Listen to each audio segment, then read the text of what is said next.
Bismillahirrahmanirrahim. Honorable Principal, teachers and my dear school fellows, Assalamu alaikum.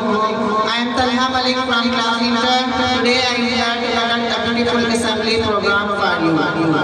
मंजिल से बढ़कर मंजिल तलाश कर, मंजिल से बढ़कर मंजिल तलाश कर, मिल जाए तुझको दरिया को समंदर तलाश कर, गिरते हैं बड़े शौक से दरिया समंदर में, गिरते हैं बड़े शौक से दरिया समंदर में, मगर किसी दरिया में समंदर नहीं गिरता। Now the first step of our school assembly is recitation. कमाल का शिकवा किया आज मस्जिद में खुदा ने, कमाल का शिकवा किया आज मस्जिद में खुदा ने, मांगने ही आते हो कभी मिलने भी आया करो।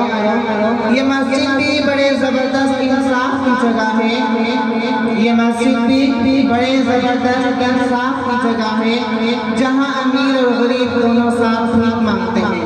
So for recitation I will like to invite Fawad.